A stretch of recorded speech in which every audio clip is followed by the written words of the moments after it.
Assalamualaikum and hi everyone. I'm QISTINA from Group 6. So I'll begin by sharing a brief introduction of our campaign on data and privacy protection. Okay, in today's digital age, we use the internet for almost everything, whether it's emails, online shopping, social media or work-related systems. Every time we go online, we share our personal or company data. So unfortunately, if this data isn't protected properly, it can be exposed to cyber threats like scams, identity theft, or data leaks. So that's why we need to understand two key things, which is data protection is about keeping information secure from misuse, while privacy protection is about giving us control over how our data is collected and shared. So through this awareness campaign, our goal is to educate employees on how to recognize threats and apply simple, smart habits to protect information, so we can all create a safer digital workspace together. Okay, next, in the workplace, cyber threats can happen more often than we think. Sometimes it's because of simple mistakes. So one common threat is phishing attacks, where employees receive fake emails that look official. These emails may trick staff into clicking harmful links or giving out passwords. So another measure is ransomware, malware that can be infect a company's system, lock important files and demand money to unlock them. So many employees also connect to public Wi-Fi when working outside the office, not realizing that hackers can intercept company data and these unsecured networks. So using weak or repeated passwords is another serious risk. It makes it easy for hackers to access work email system or cloud storage. There is also called insider threats, when staff accidentally or intentionally leak confidential data, such as sending files to the wrong person using personal USB drive. Lastly, installing unauthorized apps or using unapproved devices can allow virus to enter the workplace network. These threats are real, but with awareness and caution, they can be avoided. Thank you. Now we have seen the type of cyber threats such as phishing, ransomware, weak password and insider threats. Let's look at the consequences that can result from a poor privacy practice in the workplace. Firstly, identify the thief is a major risk. When the personal data like IC numbers, bank account details are leaked, it opens the door for impersonation and fraudulent transactions, stated by Hamza Gobal 2024. Secondly, financial loss can occur. For example, ransomware attacks or email scam can lead significant monetary damage, not only for a company but also for individuals. ZAINAL 2023. Third, failure to follow the data protection law like the PDPA 2010 can result in legal penalties, including fine up to 500,000 or even jail time. PDPA Malaysia 2010, Lee Mokhtar 2025. Another serious impact in reputational damage, a single data breach can occur, customer trust and severely affect the organization's public image, stated by 10 Idris 2023. And finally, the data breach often causes internal disruption.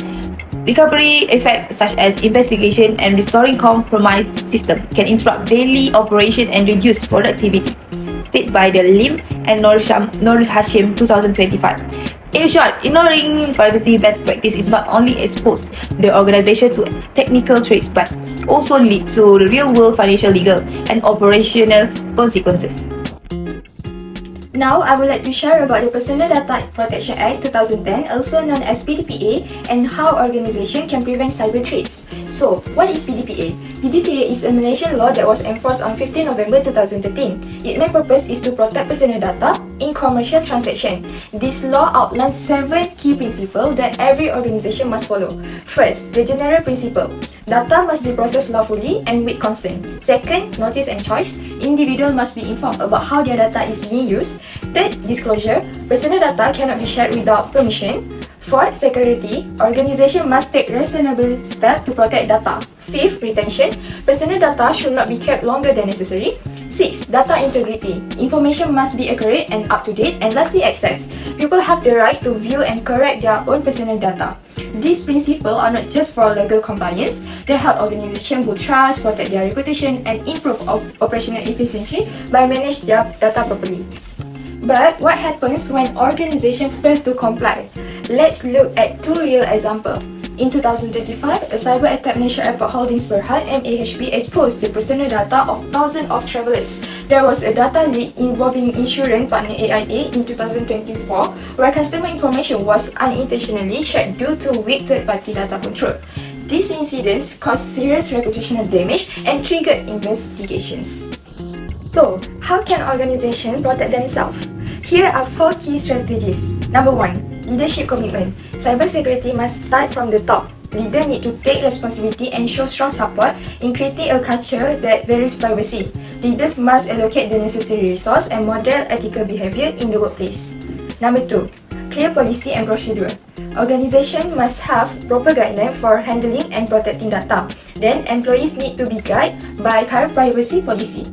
Number 3. Training programs. Regular and specific training is very essential. It ensures that all employees truly understand their responsibility in safeguarding personal data. And number 4, employee engagement and feedback. Organizations should provide open channel of feedback and reporting. This helps foster culture of accountability and support continuous improvement in privacy practice. Now let's talk about what we can do as employees to protect privacy and data in our daily work. First, we must use strong and unique passwords and always enable multi-factor authentication or MFA. This adds an extra layer of protection, especially if our password gets leaked. Research by Al-Hati and colleagues in 2021 shows that password strength is one of the most common weak points among employees, so it's really important that we take this seriously. Secondly, always lock your screens or devices when you step away, even for a short while. A study by Wang and Yang in 2022 found that many data breaches happen due to unattended devices in shared workspaces. Next, if you ever receive a suspicious email or message, report it immediately, don't ignore it. Phishing can lead to huge security breaches, according to Ahmad et al. At 2023. Early reporting is a key factor in stopping cyber attacks before they spread. Lastly, avoid sharing sensitive information unless absolutely necessary. Always follow company policies and keep data access limited. Lee and Choi at 2020 emphasized that controlling who sees what data is one of the best ways to reduce risk. So these simple habits, if followed by everyone, can make a huge difference in keeping our workplace secure. So what should we do if the data breach happens? First, report it immediately. Let your IT or cybersecurity team know as soon as possible. Notice something wrong. This is help to stop a problem from getting worse. Second, follow your company procedure. This may include filling in a report, isolating any affected system, as recommended by Rahman and Lee in 2023. Third, don't try to delete or fix anything by your own. Leave at the data it is, so the investigation team has full evidence on the work with the problems. Fourth, be honest and helpful during the investigation. Share any details you know to help trace where the breach started. And lastly, learn from the incident. Join any training or briefing so that the same mistake doesn't happen again. By acting quickly and following this step, we can reduce the damage and prevent future breaches. So, to wrap up our presentation, let's go over the key takeaways. We've learned that privacy and data protection are shared responsibilities, right? So, threats like phishing, weak passwords, or even internal mistakes can put sensitive information at risk. But the good news is we can prevent many of these issues through awareness and action. Laws like the Personal Data Protection Act (PDPA) 2010 set clear guidelines, and as highlighted by Musa and Hashim at 2021, employee awareness is one of the biggest factors in compliance and risk reduction. Now, how does this connect to our campaign? Our poster and video are designed to support everything we've talked about, using real-life examples, visual tips, and step-by-step guidance on what to do in case of a threat or data breach. We want to make cybersecurity and privacy more approachable, not scary. And finally, our message is simple. Everyone has a role, from locking your screen to reporting a phishing email. These small actions protect not only company data, but also each other. As Othman and Zakaria at 2024 said, building a privacy-aware workplace requires a cultural shift, and that starts with us.